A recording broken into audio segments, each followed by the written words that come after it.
Hello, good morning. कैसे हैं आप लोग?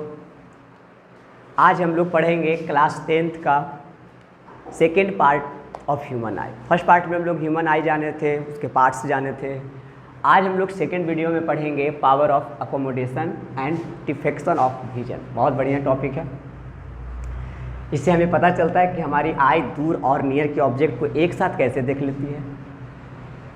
दूसरा टॉपिक में हम लोग पढ़ेंगे डिफेक्शन ऑफ आई। हम लोग को विजन में डिफेक्शन कैसे आता है, कैसे हम लोग पार्टिकल को नहीं देख पाते हैं। चलिए इन दोनों टॉपिक को स्टार्ट करने से पहले मैं रंजीत कुमार, आप सभी को मेरा यूट्यूब चैनल फ्यूचर जोन में बहुत बहुत स्वागत है। आइए हम लोग जानते हैं पावर ऑफ अकोमोडेशन क्या है। ऐसे डिफिनेशन इसका बहुत ईजी है। ह्यूमन आई का एक एबिलिटी है, समझिए तो ह्यूमन आई किसी भी स्थिति में अगर पार्टिकल को जैसे नियर या फार दोनों स्थिति में रखे ऑब्जेक्ट को आसानी से अपना फोकस चेंज करके इसका इमेज रेटिना पे बना लेता है। तो ये जो कैपेसिटी है ह्यूमन आई की, जो एबिलिटी है, उसको हम लोग फिजिक्स में बोलते हैं पावर ऑफ अकोमोडेशन। अकोमोडेशन का मतलब होता है एडजस्ट करना। तो ह्यूमन आई जो है ना, चाहे ऑब्जेक्ट नियर रहे या ऑब्जेक्ट दूर रहे, दोनों स्थिति के ऑब्जेक्ट को अपना फोकस एडजस्ट करके, इटसेल्फ एडजस्ट करके अगर इसका इमेज रेटिना पे बना देती है तो बस ये वाले जो पावर है उसका ना, उसको हम लोग बोलते हैं पावर ऑफ अकोमोडेशन। इसको समझिए थोड़ा ध्यान से, फिगर देख कर। बहुत अच्छा टॉपिक है। अब हम लोग जानते हैं कि power of accommodation I work कैसे करता है। ये समझ लीजिए, आई है, इस टाइप से हमारा आँख है और यहाँ पर रेटिना है। तो अगर सपोज करिए कि नियर से कोई ऑब्जेक्ट, अगर कोई ऑब्जेक्ट नियर है, ये ऑब्जेक्ट थोड़ा दूर है, तो नियर के ऑब्जेक्ट का भी इमेज रेटिना पे फोकसित कर लेगी और दूर के भी ऑब्जेक्ट का इमेज रेटिना पे फोकसित कर लेगी, यानी दोनों स्थिति में कर लेगी।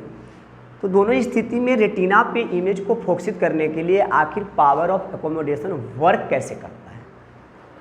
सबसे पहले हम कल बताए थे कि हमारा जो ह्यूमन आई है वो कॉन्वेक्स लेंस की तरह वर्क करता है और कॉन्वेक्स लेंस कन्वर्जिंग लेंस है।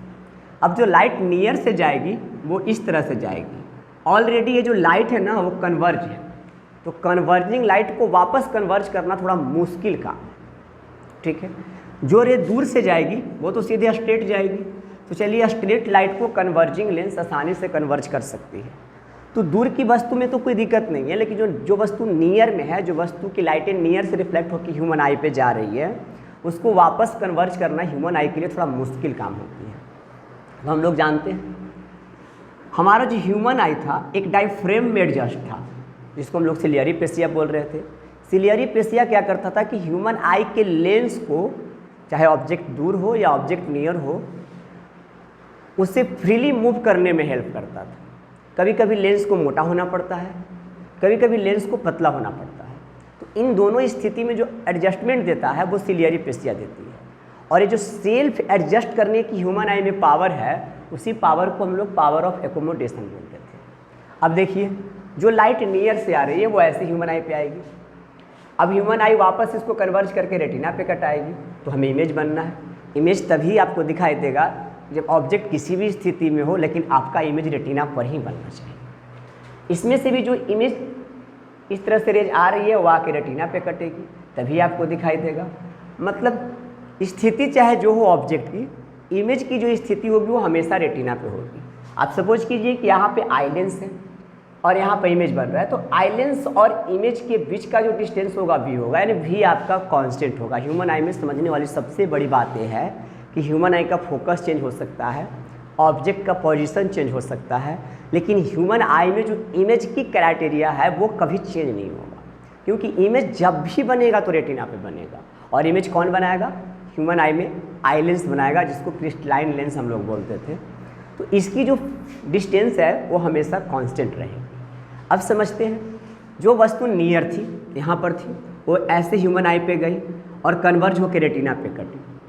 आप ध्यान देके समझिए, यहाँ पे ऑब्जेक्ट नियर है और लाइट कन्वर्ज ऑलरेडी पहले से कन्वर्ज होकर जा रही है, और ह्यूमन आई में वर्क कर रहा जो लेंस है वो कन्वर्जिंग लेंस है।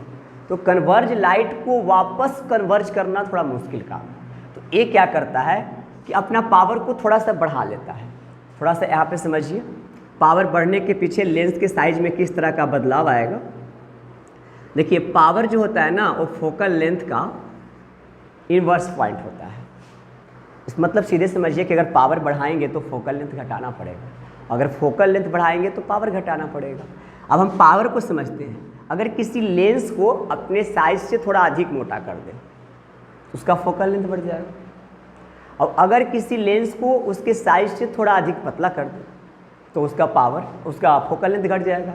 और जब जब पावर बढ़ेगा जब जब फोकल लेंथ बढ़ेगा तब पावर घटेगा, और जब जब फोकल लेंथ घटेगा तब पावर बढ़ जाएगा। तो इन दोनों क्राइटेरिया को समझना है।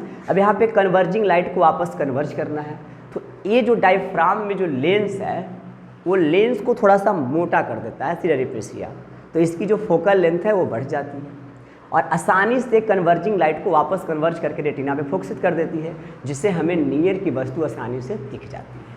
अब ये जो रे थी, आपका ऑब्जेक्ट दूर था, फार था, तो ये जो रे थी वो सीधे पैरेलल जा रही थी। देखिए इस तरह से, तो ऑलरेडी ह्यूमन आई में कॉन्वेक्स लेंस है, कन्वर्जिंग लेंस है, ये पैरेलल रे को आसानी से यहाँ पे जाकर कन्वर्ज कर दे रही है। तो इस स्थिति में लेंस है जो थोड़ा सा पतला हो जाता है, और पतला होने के बाद उसकी जो फोकल लेंथ है थोड़ा घट जाती है। जैसी फोकल लेंथ घटेगी पावर थोड़ा सा बढ़ जाएगा और दूर के ऑब्जेक्ट को आसानी से रेटिना पे जाके फोकसित कर देगी, और इन दोनों स्थिति में आसानी से हमारा जो इमेज है वो जाके रेटिना पे बन जाता है और हमें वस्तु स्पष्ट दिखाई देती है। अब यहाँ एक बात और आप समझेंगे, क्या समझना है कि ह्यूमन आई में जो नियर का पॉइंट होता है, नियर बी पॉइंट होता है, वो 25 सेंटीमीटर का होता है, और ह्यूमन आई में जो दूर का पॉइंट होता है, फार पॉइंट होता है, वो इन्फिनाइट है। इसे ध्यान दे के देखिए, इसे पढ़ना बड़ी आसान है लेकिन समझना थोड़ा मुश्किल है। अब सोचने वाली बात है कि 25 सेंटीमीटर तक ही के वस्तु का इमेज ह्यूमन आई रेटिना पे बनाती है, यानी 25 सेंटीमीटर से और अगर हम करीब ला देते हैं तो ह्यूमन आई इमेज रेटिना पे नहीं बनाएगी। देखिए क्यों नहीं बनाएगी, ठीक है, हमें दिखेगा नहीं, इमेज बन भी सकता है ना भी बन सकता है। जैसे हम कोई ऑब्जेक्ट को आँख के एकदम करीब रखते हैं, जैसे 25 सेंटीमीटर के आसपास में रखते हैं, तो उसका इमेज रेटिना पे बन रहा है, क्योंकि नियर से जाने वाली लाइट ऑलरेडी कन्वर्जिंग लाइट होता है, और लाइट जिस लेंस पे रिफ्रैक्ट कर रही है वो लेंस ऑलरेडी कन्वर्जिंग लेंस है। इन दोनों स्थिति में वापस लाइट को कन्वर्ज करके रेटिना पर भेजना हमने अभी बोला कि ह्यूमन आई के लिए थोड़ा मुश्किल काम होता है, यानी ह्यूमन आई यहाँ पे अपने पावर को थोड़ा ज़्यादा बढ़ा लेता है, वो थोड़ा अपनी साइज से मोटा हो जाता है। अगर हम इसे इसकी आवश्यकता से अधिक करीब रख देंगे तो अधिक करीब रखने के बाद क्या होगा कि कन्वर्जिंग लेंस अपने जो कन्वर्ज करने की एबिलिटी है वो खो देती है। तो 25 सेंटीमीटर के जैसी ऑब्जेक्ट अंदर जाता है उसका इमेज रेटिना पे बनना बंद हो जाता है, यानी हमें ऑब्जेक्ट का इमेज दिखाई देना बंद हो जाता है। तो इस स्थिति में हम कह सकते हैं कि 25 सेंटीमीटर के अंदर अगर किसी वस्तु को रख दिया जाए तो इससे रे भी जाएगी लेंस पे, हो सके रेटिना पे इमेज भी बन सकता है, लेकिन हमें जो ह्यूमन आई इमेज बना के दिखाती है वो एबिलिटी ह्यूमन आई के अंदर खत्म हो जाती है, जिससे हमें 25 सेंटीमीटर से कम की दूरी पर रखे हुए वस्तु का इमेज स्पष्ट दिखाई नहीं देता है। अब फार पॉइंट अनंत, हमने अभी क्या बताया, हमारे ह्यूमन आई में जो लेंस वर्क कर रही है वो कॉन्वेक्स लेंस है, तो फार से जो जाने वाली रे है वो पैरेलल रहेगी, इस टाइप से रहेगी, और पैरेलल रे को आसानी से ह्यूमन आई रेटिना पे जाके कन्वर्ज कर देती है।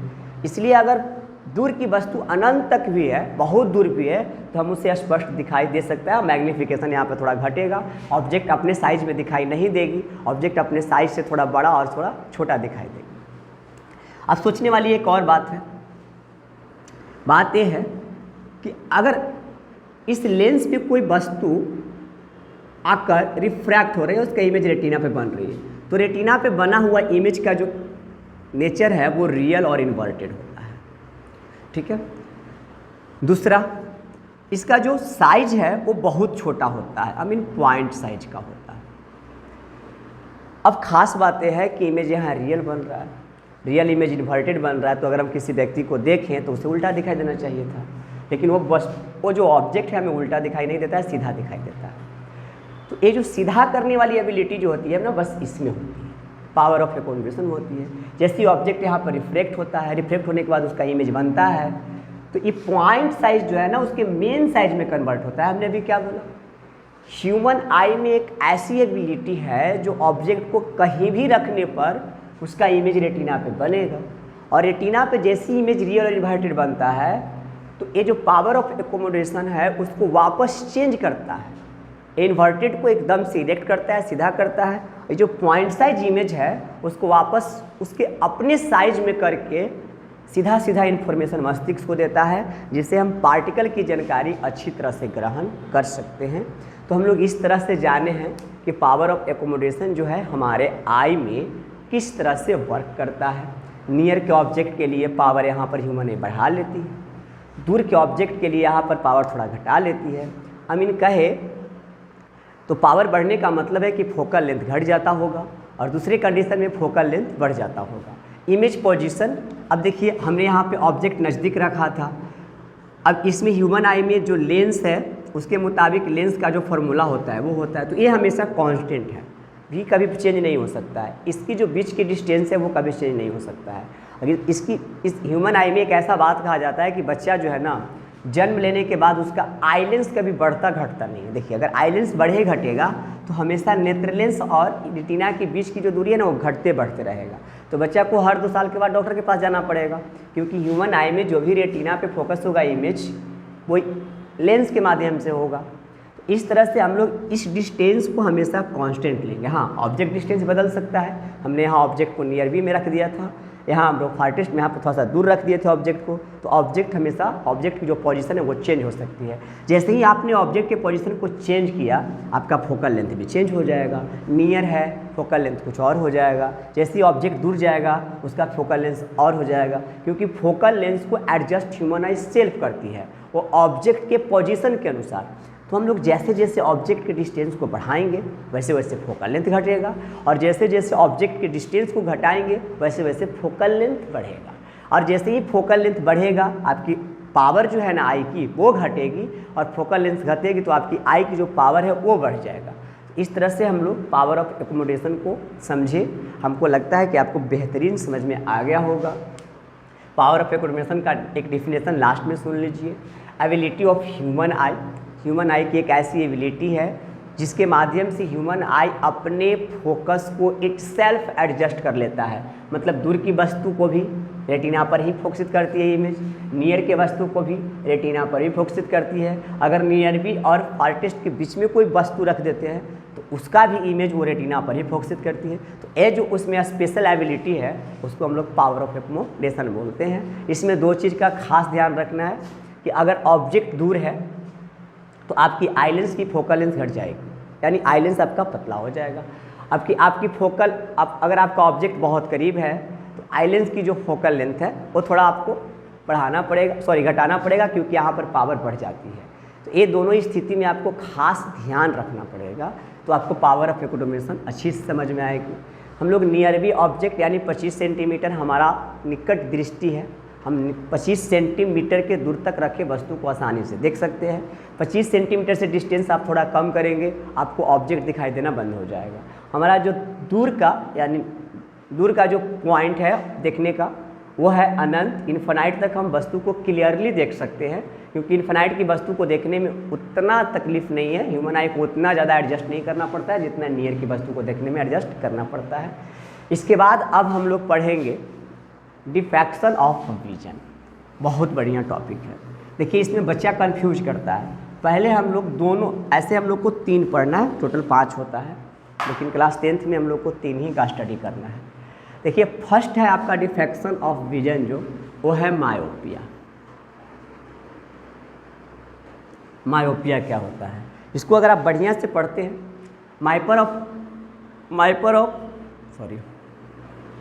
मायोपिया को आप अगर बढ़िया से पढ़ते हैं, फिर हाइपरमेट्रोपिया को अगर आप बढ़िया से पढ़ते हैं तो प्रेस बायोपिया आपको इजीली समझ में आएगा। अगर आप मायोपिया और हाइपरमेट्रोपिया में कुछ भी मिस कर देंगे तो आपको प्रेस बायोपिया कुछ भी समझ में नहीं आएगा। तो आइए मायोपिया को स्टडी करते हैं। डिफिनेशन आपको सिंपल याद रखना है। मायोपिया को हम लोग शॉर्ट साइटनेस बोलते हैं। शॉर्ट मतलब नज़दीक, ठीक है।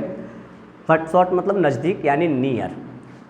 हमें एक खास चीज़ याद रखना है कि इंसान को जो बीमारी होगा यानी जो भी डिफेक्शन ऑफ विजन होगा वही ऑब्जेक्ट उसको दिखाई देगी।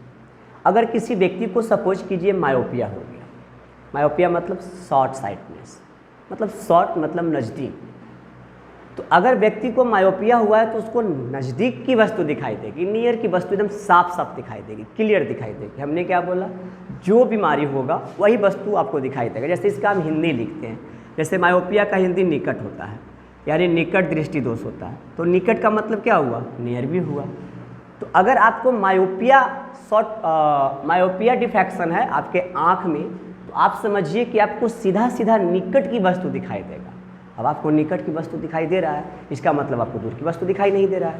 तो आप डिफिनेशन में याद रखेंगे, इन दिस डिफेक्शन, इस डिफेक्शन में ह्यूमन आई नियर के ऑब्जेक्ट का इमेज रेटिना पे आसानी से फोकसित करती है, यानी नियर के ऑब्जेक्ट की इमेज जो है ना रेटिना पे बन रही है, यानी बात क्लियर है कि आपको नियर की ऑब्जेक्ट दिखाई दे रही है। जब इमेज रेटिना पे बनेगा तो आपको ऑब्जेक्ट दिखाई देगा, रेटिना पे इमेज नहीं बनेगा आपको ऑब्जेक्ट दिखाई नहीं देगा। तो मायोपिया में क्या है कि इस डिफेक्शन में ह्यूमन आई निकट के वस्तु का इमेज यानी नियर बी पॉइंट के वस्तु का इमेज रेटिना पे आराम से फोकसित करती है। ठीक है, तो आपको निकट का वस्तु दिखाई दे रहा है, और जो फार पॉइंट पे ऑब्जेक्ट सिचुएटेड है, स्थित है, उसका इमेज रेटिना पे नहीं बन रही है, रेटिना पे नहीं बन रही है। इसका मतलब वो जो ऑब्जेक्ट है आपको क्लियरली दिखाई नहीं देगा, ब्लर दिखाई देगा। अब खास बात यह है कि रेटिना पे नहीं बन रही है तो बन कहाँ रही है भाई, रेटिना से आगे बन रही है या रेटिना से पीछे बन रही है, ठीक है, या फिर ह्यूमन आई के रेटिना और लेंस के बीच में बन रही है।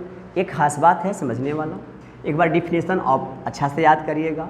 इन दिस इस डिफेक्शन में ह्यूमन आई नियर की वस्तु का इमेज रेटिना पे फोकसित करती है, यानी नियर के वस्तु को ह्यूमन आई साफ साफ देखती है, लेकिन दूर की वस्तु को ह्यूमन आई ब्लर यानी अच्छी तरह से नहीं देखती है, क्योंकि इसका इमेज रेटिना पे फोकसित नहीं होता है। अब हम लोग जानते हैं इस बीमारी को होने का कारण क्या है। दो कारण है, याद रखिएगा। सबसे बड़ा कारण ये है कि अगर निकट, अभी हम लोग पावर ऑफ एकोमोडेशन में स्टडी किए थे, ये हमारा ह्यूमन आई है और यहाँ पे कहीं हमारा रेटिना है। सपोज कीजिए हमने एक डिस्टेंस आपको फिक्स बताया था, भी कभी चेंज नहीं होगा, लेकिन यहाँ पर भी थोड़ा बहुत चेंज हो रहा है। देखिए चेंज क्यों हो रहा है कि दोनों स्थिति में जो फोकस एडजस्ट कर रहा था ह्यूमन आई, वो एक स्थिति वाला फोकस अब एडजस्ट नहीं कर रहा है, निकट वाला कर रहा है, अब दूर वाला शायद नहीं कर रहा है। क्योंकि अगर दूर वाला फोकस पे एडजस्ट करता ह्यूमन आई तो रेटिना पे इमेज बनती, एडजस्ट नहीं कर रहा है, इसका मतलब या तो फोकस रेटिना से पहले कट जा रही होगी या रेटिना से बाद कट जा रही होगी। ये तो अभी हम लोग बाद में जानेंगे, पहले जानते हैं। अब सपोज कीजिए किसी व्यक्ति को मायोपिया हुआ है, शॉर्ट साइटनेस हुआ है, निकट दृष्टि दोष हुआ है, तो क्या हुआ होगा, ये उसका जो आई, समझिए हमारा आई लेंस का जो ऐसा आकृति था कुछ इस टाइप से था, ऐसे था, ऐसे हम लोग इसको लगभग गोल मानते हैं, लेकिन इस टाइप से था। और ए वाला पार्ट था बाहर का पार्ट था जिसको आप कॉर्निया बोलते थे, यहाँ पे आई लेंस हुआ करता था और यहाँ पे कहीं रेटिना था। देखिए हमको इसी डायग्राम को यहाँ पर दिखाएं। अब हुआ क्या होगा कि इसका जो रेडियस ऑफ कर्वेचर था ना ह्यूमन आई का, वो थोड़ा एक्सेसिव बढ़ गया होगा। देखिए ध्यान दें कि इस टाइप से, ये जो इस टाइप से स्फीयर था ये थोड़ा सा ऐसे बढ़ गया होगा, इस टाइप से बढ़ गया होगा। तो कर्वेचर ऑफ रेडियस जो है ना उसका एक्सेसिव बढ़ जाना, यानी थोड़ा सा आवश्यकता से अधिक बढ़ जाना होता है। तो इस कारण से क्या होता है कि ह्यूमन आई का जो फोकल लेंथ था वो बढ़ गया। अब ह्यूमन आई का फोकल लेंथ बढ़ गया, पहले से फोकल लेंथ मतलब पहले से इसके डिस्टेंस क्या थे, कांस्टेंट थे। अब इसके जो डिस्टेंस होंगे आई लेंस और रेटिना के बीच का जो डिस्टेंस होगा वो थोड़ा बढ़ जाएगा। सपोज करिए ये थोड़ा सा ऐसे हो गया है लेंस, तो ये वाला डिस्टेंस थोड़ा सा बढ़ गया है। पहले से डिस्टेंस सपोज करते हैं कि 10 सेंटीमीटर होगा, सपोज करिए। अब ए वाला जो एक्स पतला हो गया, अब टोटल डिस्टेंस हो गया 10 + x सेंटीमीटर। पहले से जो नियर से या दूर फार से जो लेंसेस के रिफ्लेक्टेड रे आ रहे थे वो आराम से कट रहा था।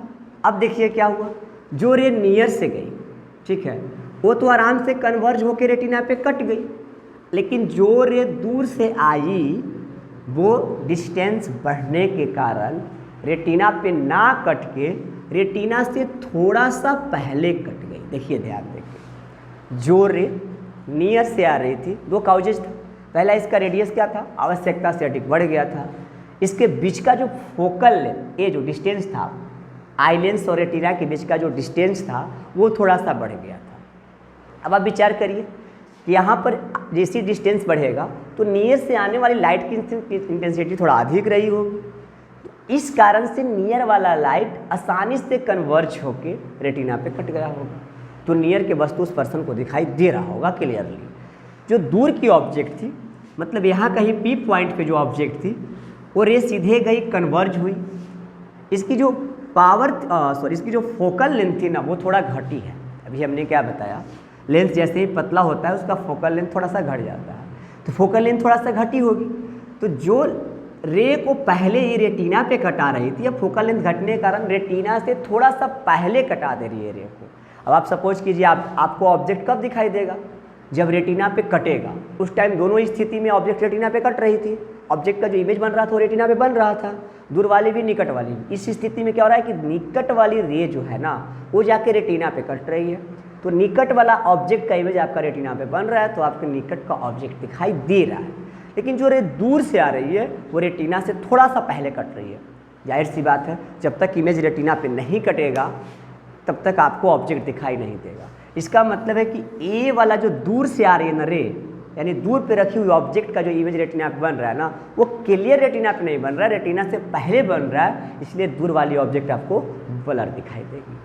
कारण एक बार और फिर से याद कीजिए, आपके आई का जो रेडियस है, ठीक है, वो थोड़ा सा बढ़ जाता है, जितनी आवश्यकता है उससे थोड़ा सा ज़्यादा बढ़ जाता है। जैसी ये रेडियस बढ़ती है तो आई लेंस और रेटिना के बीच का जो डिस्टेंस था पहले से वो थोड़ा सा बढ़ गया, एक्सेसिव हो गया। तो इस स्थिति में जो रे नियर से जा रही थी वो तो रेटिना पे कट रही है, लेकिन जो रे दूर से आ रही थी वो रेटिना पे ना कट के रेटिना से थोड़ा सा पहले कट रही है।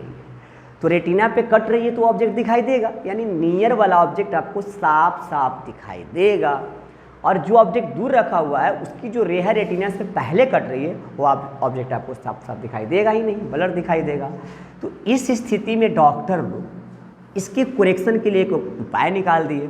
भाई उपाय क्या निकाले, लाइट थोड़ा सा रेटिना से पहले कन्वर्ज हो रहा है, ध्यान देके देखिए। अब हमको किसी तरह से लाइट को रेटिना पर कन्वर्ज करवाना है, सबसे बड़ी बात यह है।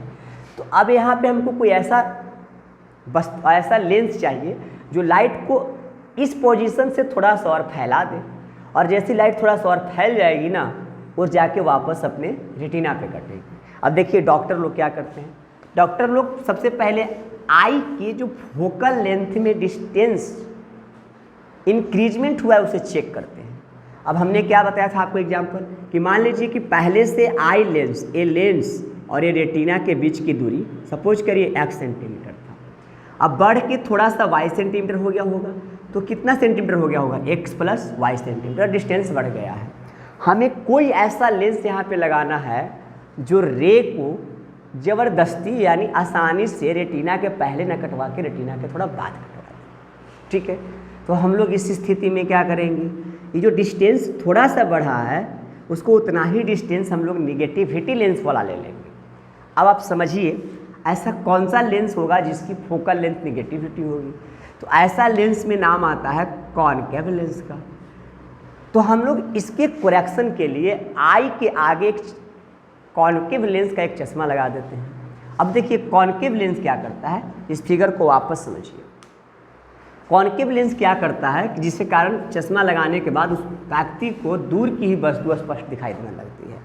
देखिए कॉनकेव लेंस, ये आपका ह्यूमन आई था और यहाँ पर सपोज करिए कहीं रेटिना था, तो निकट से जाने वाली वस्तु तो रेटिना पे कट ही रही थी, देखिए ध्यान देखिए, लेकिन दूर से आने वाली रेटिना से थोड़ा पहले कट रही थी। तो डॉक्टर लोग यहाँ पे कॉनकेव लेंस लगा देते हैं, ठीक है। कॉनकेव लेंस क्या करती है कि ये दूर से आने वाली लाइट को थोड़ा सा डाइवर्ज करती है, थोड़ा सा एकदम, देखिए ध्यान देखिए, जो रे पैरेलल जा रही थी यहाँ से वो आई के पहले कॉन्केव लेंस उस लाइट को थोड़ा सा डाइवर्ज कर देती है। अब लाइट डाइवर्ज होकर ह्यूमन आई पे जाता है, देखिए यहाँ से लाइट डाइवर्ज होकर ह्यूमन आई पे गया। अब थोड़ा सा डाइवर्जेंस लाइट है तो ये जाके वापस रेटिना पे कटना शुरू कर देती है। तो इस तरह से हम लोग लास्ट में लिखते हैं कि मायोपिया के करेक्शन के लिए हम लोग कॉन्केव लेंस के बने चश्मे का उपयोग करते हैं। देखिए चश्मा कैसे यूज किए, चश्मा क्या किया कि जो रे दूर से आ रही थी उसको थोड़ा सा डाइवर्ज कर दिया, फैला दिया, और जैसे लाइट डाइवर्ज हुई आई से फोकसित होने के बाद जो रेटिना के पहले कन्वर्ज हो रही थी, कट रही थी, अब वो डाइवर्ज होने के बाद रेटिना के पास जाके कटेगी। तो व्यक्ति जैसे ही चश्मा लगाता है आँख में तो दूर की वस्तु भी उसे आसानी से दिखाई देने लगती है। आसानी से दिखाई देने लगने का मतलब है कि अब जो दूर से रे आ रही है वो रेटिना पे कट रही है, यानी उसका इमेज साफ साफ रेटिना पे बन रहा है। तो व्यक्ति जब तक चश्मा पहने रहता है तब तक उसको दूर की वस्तु साफ साफ दिखाई देता है, ठीक है। नियर की वस्तु से उसको पहले से दिखाई दे ही रहा था, तो उन्होंने चश्मा किस लिए पहना है, दूर की वस्तु को देखने के लिए। एक खास बात याद रखेंगे, हम एक बार सारे पॉइंट को फिर से रिमाइंड करवाते हैं। मायोपिया का डिफिनेशन क्या था कि मायोपिया नियर की वस्तु को आसानी से देख रही थी और दूर की वस्तु को आसानी से, मतलब कि क्लियरली नहीं देख रही थी, थोड़ा ब्लर हो रहा था। प्रॉब्लम क्या था कि हमारा आई का जो रेडियस था ना वो थोड़ा सा बढ़ गया था, ठीक है। इस स्थिति में, बढ़ने की स्थिति में क्या था कि रेटिना और नेत्र लेंस के बीच का, यानी आई लेंस और रेटिना के बीच का जो डिस्टेंस था वो भी थोड़ा बढ़ गया था। तो निकट से आने वाली किरणें रेटिना पे कट रही थी तो आपको निकट का वस्तु दिखाई दे रहा था, और दूर से आने वाली किरणें रेटिना से पहले कट जा रही थी। तो इस स्थिति में क्या था कि आपको ये वस्तु दिखाई नहीं दे रहा था। अब इसके करेक्शन के लिए डॉक्टर लोग क्या किए कि यहाँ पे एक कॉन्केव लेंस का चश्मा लगा दिया आपके आँख के आगे। जैसे आपके आँख के आगे चश्मा लगा, दूर से आने वाले जो ऑब्जेक्ट था उसके रे को थोड़ा सा डाइवर्ज कर दिया, मतलब यहाँ पे थोड़ा सा फैला दिया, और फैलने के बाद जाके एक लाइट आँख के आईलेंस पर रिफ्रैक्ट करती है, और रिफ्रैक्ट करने के बाद सीधा सीधा जाके ह्यूमन आई के रेटिना पे कट जाती है। अब जैसे ही रेटिना पे कटेगा कोई चीज़ तो उसका इमेज हमें साफ साफ दिखाई देगा, यानी दूर की ही वस्तु आपको आसानी से दिखाई देना शुरू हो जाती है। तो इस तरह से हम लोग मायोपिया का करेक्शन कॉन्केव लेंस से बने चश्मे को लगाकर कर सकते हैं, ठीक है ना। सिंपल ट्रिक था, आपको याद हो गया। अब हम लोग दूसरा टॉपिक पढ़ते हैं, हाइपरमेट्रोपिया। उसके बारे में पहले ही आप जान लीजिए। जैसे मायोपिया में क्या था कि नियर की वस्तु दिखाई दे रहा था आपको, हमने क्या बताया, जो बीमारी होगा वही दिखाई देगा। मायोपिया निकट दृष्टि दोष था तो आपको निकट की वस्तु दिखाई दे रहा था। हाइपरमेट्रोपिया दूर दृष्टि दोष है तो आपको दूर की वस्तु दिखाई देगा। इस स्थिति में समझिए फिर से, मायोपिया निकट तो निकट की वस्तु दिखाई दे आपको। हाइपरमेट्रोपिया लॉन्ग साइटनेस है, ठीक है, वो शॉर्ट साइटनेस था, ये लॉन्ग साइटनेस है, तो आपको लॉन्ग वाली वस्तु अभी दिखाई देगी लेकिन शॉर्ट वाली नहीं दिखाई देगी। फिर से एक बार डिफिनेशन बोलते हैं, इन दिस डिफेक्शन, इस डिफेक्शन में ह्यूमन आई फार के ऑब्जेक्ट को एकदम क्लियरली रेटिना पे इमेज बनाती है, तो आपको क्लियरली दिखाई देगा, और जो वस्तु, जो ऑब्जेक्ट नियर में है उसका इमेज रेटिना पे नहीं बनाती है। अब निकट में क्या था कि रेटिना इमेज से पहले, निकट दृष्टि दोष में क्या था, मायोपिया में क्या था कि जो दूर से आने वाली किरणें थी वो रेटिना से पहले कट जा रही थी। अब इसमें क्या होगा कि निकट से आने वाली किरणें रेटिना के बाद में कट जाएगी। तो इस तरह से रेटिना के बाद में या रेटिना के पहले कटे हुए ऑब्जेक्ट को तो आप अच्छा से इमेजिंग कर नहीं सकते हैं, तो आपको फिर से चश्मा की जरूरत पड़ेगी। तो आइए अब हम लोग फिगर के माध्यम से फिर से इसको समझते हैं, हाइपरमेट्रोपिया क्या है। कोई दिक्कत नहीं है, हाइपरमेट्रोपिया ध्यान देके समझिए। लॉन्ग साइटनेस भी इसको बोलिएगा, अपनी अपनी ज़रूरत है, अपने अपने मन से जो बोलना है बोलिए। दूर दृष्टि दोष भी बोलिएगा, कोई दिक्कत नहीं। In this defection human I clear image, यानी जो फार की ऑब्जेक्ट है उसका क्लियर इमेज रेटिना पे बनाएगी, और जो नियर का ऑब्जेक्ट है उसका इमेज रेटिना पे नहीं बनाएगी, आपको नियर का ऑब्जेक्ट दिखाई नहीं देगा। ये मान लीजिए ह्यूमन आई है, थोड़ा और बड़ा, ये ह्यूमन आई है, ये लेंस है, समझिए, ये रेटिना है आपका, कोई दिक्कत नहीं। अब इसमें क्या हो रहा था, लेंस थोड़ा बड़ा बनाइए तो आपको ज़्यादा समझ में। देखिए यहाँ पे आपका क्या हो रहा था कि जो दूर से ऑब्जेक्ट आ रही है, देखिए दूर से जो ऑब्जेक्ट आ रही है और एक ऑब्जेक्ट नियर से आ रही है, दो फिगर बनाना पड़ेगा। एक ऑब्जेक्ट नियर से आ रही है, देखिए दोनों ध्यान देखिए। काउच समझिए, आराम से समझ में आ जाएगा। इसमें क्या काउच है, इसमें काउच ये है कि लेंस का जो फोकल लेंथ है, पहले डिस्टेंस समझिए, आई लेंस और रेटिना के बीच का जो डिस्टेंस है वो थोड़ा सा घट जाता है। मतलब आपका लेंस जो है ना वो थोड़ा सा सिकुड़ जाता है। जैसे ही सिकुड़ता है, सिकुड़ने के बाद वो थोड़ा सा एक्सपेंड साइज में आ जाता है, इस तरह के साइज में आ जाता है, थोड़ा सा ऐसे हो जाता है। ठीक है, तो अब आप बताइए, पहले डिस्टेंस क्या हो रहा था, बढ़ रहा था। अब डिस्टेंस क्या हो जाएगा, आई लेंस आपका यहाँ तक कवर किया डिस्टेंस। तो सपोज कीजिए कि आपका पहले का जो डिस्टेंस था वो x था, अब थोड़ा सा एक कवर कर लिया डिस्टेंस, y पार्ट को कवर कर लिया, तो अब आपका डिस्टेंस कितना बना, x माइनस वाई। वहाँ डिस्टेंस बढ़ रहा था, यहाँ डिस्टेंस घट रहा है। अब जो दूर से रे आएगी और डिस्टेंस घटने के कारण रेटिना पे सीधे सीधे कट जाएगी।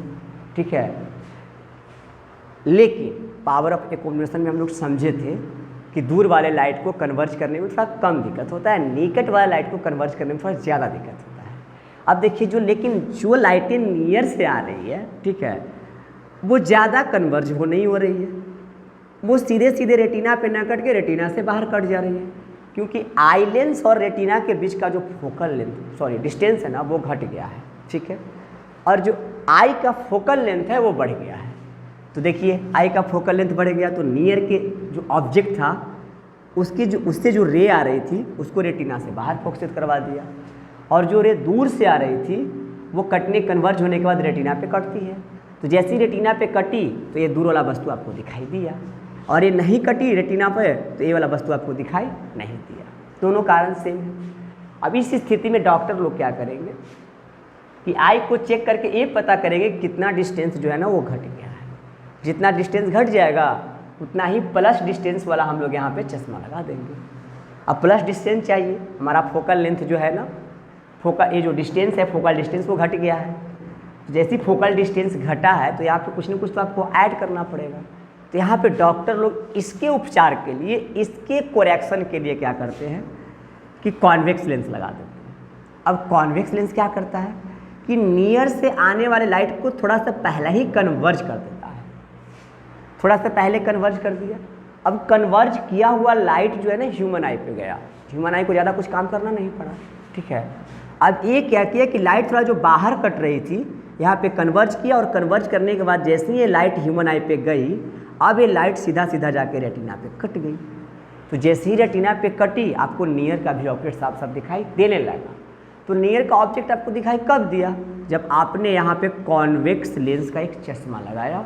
तो आप जब जब कॉन्वेक्स लेंस यूज करेंगे तब तब हाइपरमेट्रोपिया के लोग को निकट की ऑब्जेक्ट दिखेगा।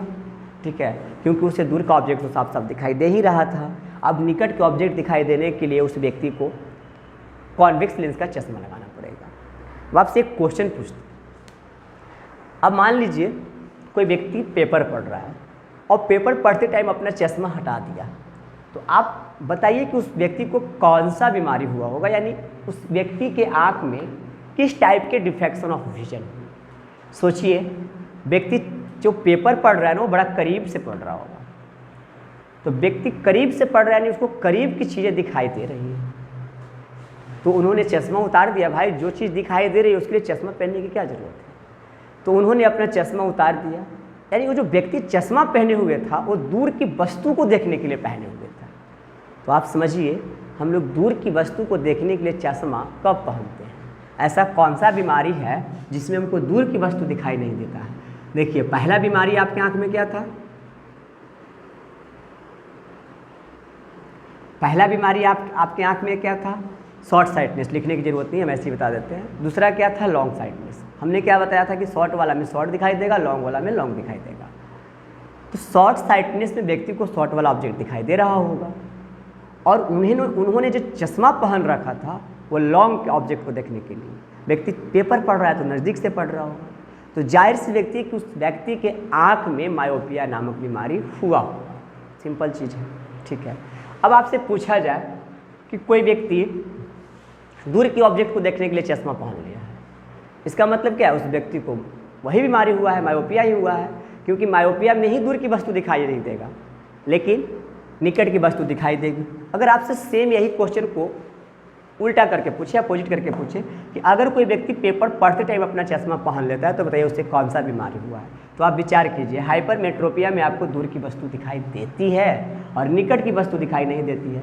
अब व्यक्ति जो पेपर पढ़ रहा है वो निकट से पढ़ रहा है, उसको पढ़ने में दिक्कत हो रहा होगा, तो उन्होंने अपने आँख में क्या लगा लिया, चश्मा लगा लिया। तो इस स्थिति में आप जान सकते हैं कि व्यक्ति को हाइपरमेट्रोपिया नामक बीमारी हुआ है। खासकर हम स्टूडेंटों को मायोपिया नामक बीमारी होती है, ठीक है, क्योंकि हम लोग ज़्यादा इंटेंसिटी की लाइट में पढ़ते हैं। हमारा जो डायफ्रेम है ना, निकट वाले ऑब्जेक्ट को तो एडजस्ट करती है लेकिन दूर वाले ऑब्जेक्ट को एडजस्ट नहीं कर पाती है, इसलिए खास करके हमें बीमारी जो होती है वो मायोपिया होती है। ये जो हाइपरमेट्रोपिया बीमारी है वो 30 से 40 साल वाले व्यक्ति को होता है। क्या है कि उनका जो डायफ्रेम है आईलेंस को सही से एडजस्ट नहीं कर पाता है, खास करके निकट से आने वाली किरणों को बैलेंस नहीं कर पाता है, दूर से आने वाली को आराम से कन्वर्ज कर देता है। तो इस स्थिति में 40 से 50 वर्ल्ड वाले जो व्यक्ति हैं उन्हें खास करके हाइपरमेट्रोपिया नामक बीमारी होती है। अब जो सबसे घटिया बीमारी है हम लोग उसके बारे में पढ़ेंगे। अब ये जो डिफेक्शन है ना, इसमें दोनों नहीं दिखाई देता है, लेकिन ये डिफेक्शन आपको तभी समझ में आएगा जब मायोपिया और हाइपरमेट्रोपिया दोनों समझ में आ गया होगा। देखिए, मायोपिया में एक बार और आराम से इसे लास्ट वाले चीज़ को देखिए। मायोपिया में क्या था, नियर के ऑब्जेक्ट हमें दिखाई दे रहे थे और हम किसके लिए चश्मा पहन रहे थे, फार के लिए, और कौन सा चश्मा पहन रहे थे, कॉनकेव लेंस का बना हुआ, ठीक है। ये तो आपका क्लियर इमेज था, इससे कुछ नहीं करना है। हाइपरमेट्रोपिया में क्या हो रहा था, हाइपरमेट्रोपिया में क्या हो रहा था कि आपको फार का ऑब्जेक्ट दिखाई दे रहा था, ठीक है, क्लियर, और नियर के लिए आप क्या कर रहे थे, कॉन्वेक्स पहन रहे थे, यानी कॉन्वेक्स का चश्मा पहन रहे थे। ये दोनों क्लियर याद करिए, हमें इससे कोई मतलब नहीं है क्योंकि ये तो बीमारी है ही नहीं, हमें मतलब इससे है। हम निकट यानी मायोपिया में जो चश्मा यूज कर रहे थे वो कॉन्केव से बने हुए लेंस के चश्मा यूज कर रहे थे, और कौन से वस्तु को देखने के लिए, दूर की वस्तु को देखने के लिए। और हाइपरमेट्रोपिया में जो हम चश्मा पहन रहे थे वो पहन रहे थे नियर के ऑब्जेक्ट को देखने के लिए, और कौन सा लेंस का, कॉन्वेक्स लेंस का। प्रेस बायोपिया में यही कन्फ्यूज करेंगे आप, ध्यान देके देखिए, इसलिए हमने आपको एक बार पहले ही रिपीट करा दिया। अब प्रेस बायोपिया क्या होता है, प्रेस बायोपिया एक ऐसी बीमारी है, ऐसा डिफेक्शन है जिसमें ह्यूमन आई ना तो नज़दीक के इमेज को देख पाता है ना ही दूर के इमेज को देख पाता है। मतलब नज़दीक का भी इमेज है ब्लर दिखाई देगा उसको, दूर का भी इमेज है ब्लर दिखाई देगा उसको। मतलब आप समझिए, मतलब उस व्यक्ति के साथ क्या हो रहा है, उस व्यक्ति के जो नियर से आने वाली रे ऑब्जेक्ट का रे है वो भी रेटिना पे नहीं कट रही है, और जो दूर से आने वाले ऑब्जेक्ट का रे है वो भी रेटिना पे नहीं कट रही है। यानी उसका डायफ्राम लेंस को ना तो मोटा कर रहा है, यानी ना ही फोकल लेंथ बढ़ा रहा है और ना ही फोकल लेंथ घटा रहा है। पूरी तरह से सिलियरी पेशियाँ वर्क करना हमारे समझ से लगता है बंद कर दिया है, ठीक है, क्योंकि फोकल को कौन एडजस्ट करवाता था, सिलियरी पेशियाँ। किसके कारण होती थी, पावर ऑफ एकोमोडेशन के कारण। या तो उसका पावर ऑफ एकोमोडेशन तो बंद नहीं कर सकता, अगर ये काम करना बंद कर देगा तो इमेज भी उल्टा का उल्टा रह जाएगा, समझिए बढ़िया से, ठीक है। इसलिए ये वर्क कर रहा है। होता क्या है कि आपका जो कॉर्निया है ना वो थोड़ा लचीला हो जाता है, यानी जो कॉर्निया के कारण आपके आई में लाइट इंटर कर रहा था, हमने बताया था 75% लाइट जो है ना कॉर्निया पे जाकर रिफ्लेक्ट करता है, और कॉर्निया के जो मेम्ब्रेन्स होते थे वो लाइट को अंदर ले जाते थे पुपिल के माध्यम से, और जैसे ही लाइट अंदर जाता था पुपिल के माध्यम से, ठीक है, वो लेंस को मिल जाता था। लेंस थोड़ा बहुत कन्वर्ज करके एडजस्ट करके उसको रेटिना पे जाके कटा देती थी और हमें ऑब्जेक्ट दिखाई देने लगता था। अब इस स्थिति में क्या हुआ है कि आपका जो कॉर्निया है ना थोड़ा वर्क करना कम कर दिया है, तो जो 75% लाइट को मेम्ब्रेन्स के कारण इंटर करवा रही थी आँख में, वो एडजस्टिंग अब थोड़ा सा दिक्कत हो गया, यानी कॉर्निया जो है ना व्यक्ति का लचीला हो गया है, तो फोकस एडजस्ट नहीं हो रहा है। अब नहीं हो रहा है का मतलब दूर वाला भी नहीं दिख रहा है, निकट वाला भी नहीं दिख रहा है, दूर वाला भी ब्लर, निकट वाला भी ब्लर, मतलब ना दूर का फोकस रेटिना पे कट रही है और ना निकट से आने वाली जो रे है वो रेटिना पे कट रही है। तो इसमें खास कारण है आपका जो कॉर्निया है वो लचीला हो गया है, ठीक है। आपका जो डायफ्राम है ना जिसमें आपका लेंस एडजस्ट किया गया है, यानी लेंस कभी कभी अपना जो फोकल चेंज कर रहा था, पॉजिटिव कभी बढ़ा रहा था कभी घटा रहा था, वो पावर जो है ना चेंज करने का वो थोड़ा सा लॉस कर दिया है। तो इस स्थिति में व्यक्ति को ना तो निकट की वस्तु दिखाई दे रही है और ना ही दूर की वस्तु दिखाई दे रही है। आपको काउच समझ में आ गया? काउच क्या था? आपका जो कॉर्निया है वो थोड़ा लचीला हो गया है, यानी सिलियरी प्लेसिया जो फोकल लेंथ को ह्यूमन आई के लेंस के द्वारा एडजस्ट कर रहा था, वो थोड़ा एडजस्ट करने वाला पावर को लॉस कर दिया है। ये दोनों कारण थे। अब इसके इलाज के लिए हम लोग क्या करते हैं? देखिए, इसके इलाज के लिए एक सिंपल उपाय है कि आपको दूर की वस्तु नहीं दिखाई दे रहा है तो आप दूर की वस्तु को देखने के लिए दूर वाला चश्मा पहनेंगे। आपको निकट की वस्तु दिखाई नहीं दे रहा है तो आप निकट की वस्तु को देखने के लिए निकट वाला चश्मा पहनेंगे। तो अभी हमने थोड़ा देर पहले बोर्ड पर एक चीज़ लिखा था कि हमें जब मायोपिया नामक बीमारी हुई थी, यानी मायोपिया नामक डिफेक्शन हुआ था, तो हम चश्मा किस लिए पहन रहे थे? दूर के ऑब्जेक्ट को देखने के लिए। और दूर के ऑब्जेक्ट को देखने के लिए कौन सा चश्मा यूज कर रहे थे? फार के लिए कॉनकेव यूज कर रहे थे, और नियर के ऑब्जेक्ट को देखने के लिए हम लोग कॉन्वेक्स यूज कर रहे थे। समझिए बढ़िया से, इसको कॉन्वेक्स बढ़िया से लिख देते हैं, कॉन्वेक्स यूज कर रहे थे, बढ़िया से समझिए। अब प्रेस बायोपिया वाले व्यक्ति को दोनों नहीं दिखाई दे रहा है, ना दूर वाला ऑब्जेक्ट दिखाई दे रहा है ना नियर वाला ऑब्जेक्ट दिखाई दे रहा है, क्योंकि डायफ्राम जो था ना फोकल को एडजस्ट जो करता था वो थोड़ा सा काम करना धीरे कर दिया, यानी काम करना थोड़ा सा स्लो कर दिया है। अब समझिए, व्यक्ति को दूर की वस्तु देखना भी होगा, व्यक्ति को नियर की वस्तु दिखना होगा, तो हम उसके आँख में दोनों चश्मा लगा देंगे। यानी हम जो चश्मा यूज करेंगे उसके आँख में वो बाई फोकल हो जाएगा। बाई मतलब उसमें दो फोकल हो जाएगा, यानी एक फोकल निगेटिव वाला और एक फोकल पॉजिटिव वाला, यानी एक बार दूर वाला ऑब्जेक्ट को देखने के लिए और एक बार निकट वाला ऑब्जेक्ट को देखने के लिए। तो इस तरह से जो हम चश्मा बनाते हैं, कॉनकेव और कॉन्वेक्स को मिला करके उसको हम लोग बाई फोकल लेंस का चश्मा बोलते हैं। यानी दो फोकल लेंस इसमें एडजस्ट किया गया है, बढ़ाने वाला भी घटाने वाला भी, पॉजिटिव भी और निगेटिव भी। तो अगर आपसे पूछा जाए कि प्रेस बायोपिया के करेक्शन के लिए कौन सा चश्मा यूज करते हैं, तो प्रेस बायोपिया के करेक्शन के लिए हम लोग बाई फोकल लेंस यूज करते हैं, जिसमें दोनों फोकस रहेगा, यानी दो लेंस रहेंगे, एक कॉनकेव लेंस रहेंगे और एक कॉन्वेक्स लेंस रहेंगे। अब सबसे बड़ा प्रॉब्लम ये है, सरदर्द ये है कि चश्मा में ये दोनों लेंस को एडजस्ट कैसे करेंगे। ठीक है, एडजस्ट करने का सबसे बड़ा फार्मूला है, हमने यहाँ बोर्ड पे लिखा है, इसको याद कीजिए। हम लोग दूर की ऑब्जेक्ट को देखने के लिए कौन से चश्मे की जरूरत पड़ी थी? कॉनकेव का, क्योंकि मायोपिया में हमको निकट तो दिख ही रहा था। हम मायोपिया में पहने थे कॉनकेव लेंस का चश्मा जो दूर के ऑब्जेक्ट को देख रहे थे, और नियर के ऑब्जेक्ट को देखने के लिए कॉन्वेक्स यूज किए थे, क्योंकि हाइपरमेट्रोपिया में हमें दूर वाला तो खुद दिखाई दे रहा था।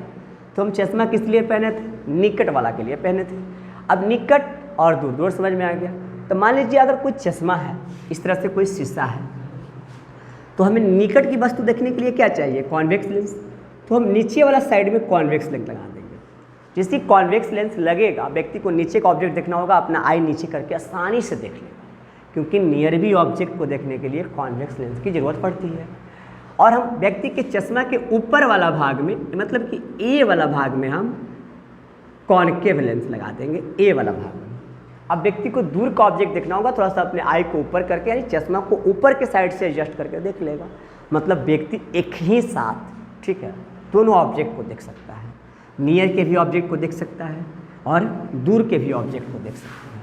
तो इस तरह से हम लोग प्रेस बायोपिया का करेक्शन बाईफोकल लेंस लगाकर कर सकते हैं। अब हम लोग ह्यूमन आई के कुछ छोटी छोटी चीज़ों की जानकारी प्राप्त करते हैं। जैसे देखिए, ह्यूमन आई का पार्ट स्टडी किए थे हम लोग पिछले वीडियो में। उसी पार्ट्स में से कुछ ऐसे पॉइंट्स हैं जो एनसीईआरटी में हमें एक्सप्लेनेशन के साथ नहीं मिलता है, मतलब पूरी तरह से व्याख्या करके नहीं मिलता है। तो आइए हम लोग उसको जानते हैं। फर्स्ट बात यह है, ह्यूमन के पास नेचर दो आई दिया है। हम एक आई से भी आसानी से देख सकते थे। तो आपको एक पॉइंट याद रखना है कि ह्यूमन के पास दो आई देने के लिए नेचर का एक खास कारण है कि ह्यूमन एक आई से 150 डिग्री देख सकता है। अगर ह्यूमन के पास एक आई रहता तो हॉरिजेंटली 150 डिग्री देख सकता था। ह्यूमन के पास दो आई है तो दोनों आई से हम लोग 180 डिग्री देख सकते हैं। यानी हमारे आई के आगे वाले जितने भी पार्ट्स हैं उसको हम दोनों आई के माध्यम से आसानी से देख सकते हैं। तो सबसे बड़ी बात याद रखना है कि ह्यूमन आई, अगर हमें नेचर एक आँख देते तो 150 डिग्री देखते, लेकिन नेचर हमें बहुत सुंदर गिफ्ट दिए हैं, 2 आँख दिए हैं। इन दोनों आँख के माध्यम से हम लोग 150 डिग्री की चीज़ों को आसानी से देख सकते हैं। दूसरा चीज़ ये है कि ह्यूमन आई के अंदर 2 एक्टिव सेल होता है। पहले वाले एक्टिव सेल का नाम रॉड है और दूसरे वाले एक्टिव सेल का नाम कोन है। ध्यान से समझिएगा, ये 2 एक्टिव सेल बहुत इंपॉर्टेंट सेल है। ये जो रॉड एक्टिव सेल है वो लाइट के इंटेंसिटी को बतलाता है कि आपने जो ऑब्जेक्ट का इमेज रेटिना पे बनाया है उस लाइट को किस परसेंस के इंटेंसिटी ऑफ लाइट में रखा गया। दूसरी बात ये है, ये जो कोन है ये हमें ये बतलाता है कि रेटिना पे जो इमेज बना है उसका कलर कैसा है। मतलब सीधे सीधे आपको याद रखना है कि कोन जो है ह्यूमन आई में कलर के सेंस को बतलाता है। अब एक चीज़ जानिए, बहुत सारे जीव जंतु हैं, सबका आई का जो मेम्ब्रेन्स ऑफ रॉड सेल है वो अलग अलग है। जैसे हम लोग के रॉड सेल में, ह्यूमन आई के रॉड सेल में intensity of light, dim light को भी आसानी से ऑब्जर्व कर सकता है, मून लाइट को आसानी से ऑब्जर्व कर सकता है, हाई इंटेंसिटी के लाइट को आसानी से ऑब्जर्व करता है। लेकिन जो बाकी जीव जंतु हैं जैसे पक्षी, बर्ड्स, एनिमल, ये लोग जो है ना, इनके रॉड सेल का जो मेम्ब्रेन्स है, एक्टिव सेल है, वो मून लाइट और डीम लाइट को अच्छे तरह से ऑब्जर्व नहीं करता है। यानी सीधे सीधे जानिए, आपको पता है कि सूर्य अस्त होने से पहले एनिमल्स या पशु पक्षी जो है अपने घर में चले जाते हैं। क्यों? मून लाइट में वो बाहर नहीं घूम सकते थे? नहीं, क्योंकि उनके आई में ये जो रॉड सेल है ना, इनकी मेम्ब्रेन्स बहुत कम होती है, यानी इनके सेल की मात्रा जो है बहुत कम होती है। इस तरह से रॉड जो है ह्यूमन आई में लाइट के इंटेंसिटी को बतलाता है और कोन जो है वो ह्यूमन आई में कलर को सेंस करता है। ये दोनों चीज़ को हम लोग अच्छी तरह जान गए। इसके बाद एक और टॉपिक है, हमारे ह्यूमन आई में 2 स्पॉट है। एक का नाम येलो स्पॉट है, येलो स्पॉट है, और दूसरे का नाम ब्लाइंड स्पॉट है। ध्यान देकर दोनों चीज़ों को समझिए। येलो स्पॉट क्या है? वैसे येलो स्पॉट हम लोग का मेमोरिंग पॉइंट स्पॉट माना जाता है। इस स्पॉट पे कोई चीज़ आने के बाद हमें याद हो जाती है। ब्लाइंड स्पॉट को ईरर जंक्शन ऑफ आई माना जाता है। जैसे हमने किसी नेता का एक लेक्चर सुना, सपोज करिए एक लीडर का हम लोग स्पीच सुन रहे हैं, लीडर के साथ साथ इसमें बहुत सारे लोग होंगे, करीब 1000 लोग होंगे मान लीजिए। हमने सारे लोग को देखा, लीडर को भी देखा, लेकिन जो लीडर की सारी एक्टिविटीज़ थी ना उसको हमने याद कर लिया, और बाकी भीड़ में जो लोग एक्टिविटीज़ कर रहे थे उन्हें देखा, ने सीन किया, उसका इमेज रेटिना पे बना होगा, लेकिन हमें याद नहीं हुआ। तो जो सीन करने के बाद जो एरर हमें याद नहीं रहती है वो सीधा सीधा ब्लाइंड स्पॉट में जाके बैठ जाता है। और जो चीज़ें हमें याद होती है इसका मतलब है कि वो जो चीज़ें आई है ना सीन होने के बाद वो हमारे येलो स्पॉट पे आई है। तो ह्यूमन आई अगर किसी चीज़ को येलो स्पॉट पे फोकसित करता है तो वो चीज़ें हमें याद हो जाती हैं। अगर ह्यूमन आई किसी चीज़ को ब्लाइंड स्पॉट पे ले जाके फोकसित कर देती है तो वो चीज़ें हमें याद नहीं होती है, वो एरर बन जाता है। ठीक है, तो इस तरह से याद रखना है। जैसे एक और एग्जाम्पल समझिए, बच्चा को टीवी की सारी चीज़ें याद हो जाती हैं लेकिन पढ़ाई की चीज़ें याद नहीं होती है, क्योंकि जब बच्चा पढ़ता है तो ब्लाइंड सेल को एक्टिव रखता है और जब बच्चा टीवी देखता है तो येलो सेल को एक्टिव रखता है। तो जो सेल आपके आँख में जिस टाइम में एक्टिव रहेंगे ज़्यादा, आपका इमेज वहाँ पे जाके फोकसित होगा। तो अगर आपका येलो पे जाके फोकसित हो रहा है तो चीज़ें याद होगी आपको, क्योंकि इसको रिमेंबरिंग पॉइंट बोला जाता है। अगर आपकी चीज़ें ब्लाइंड स्पॉट पे जाके स्पॉट हो रही है तो आपको एरर बन जाएगी, आपको याद नहीं रहेगा। सीन तो हुआ है, इमेज बना है माइंड में, ऐसा थोड़ी है। इमेज बना है रेटिना पे, इमेज का इन्फॉर्मेशन आपके मस्तिष्क में भी गया है लेकिन ब्लाइंड स्पॉट में जाके फंस गया, इस कारण से आपको वो चीज़ें याद नहीं होती है। तो इस तरह से हम लोग आई के बारे में जाने। आपको पिछले दिन बता ही दिए थे कि हमारा आई जो है 576 मेगापिक्सल कैमरे की तरह वर्क करता है, एकदम HD चीज़ें। इंफ्रारेड पर भी रख देंगे तो ये भी HD है, ठीक है, लेकिन इससे भी बहुत ज़्यादा ताकत की एक कैमरा अभी फ़िलहाल चाइना बनाया है। आपको हम फैक्ट्स में इसकी जानकारी देंगे। दूसरी एक और बात याद रखना है आपको, ये 576 मेगा पिक्सल के साथ साथ, ठीक है, एक और चीज़ है कि किसी भी पोजीशन के इमेज को एक ऑटोमेशन में आप पढ़वे किए बिना चेंजिंग किए इट सेल्फ अपने आप फोकस को चेंज करके बना लेता है। इसमें फोकस को चेंज करने के लिए कैमरा की तरफ कोई शटर की ज़रूरत नहीं पड़ती है, ठीक है। वो इसका जो शटर है वो अकोमोडेशन है। तो बस आज के लिए इतना ही, थैंक यू।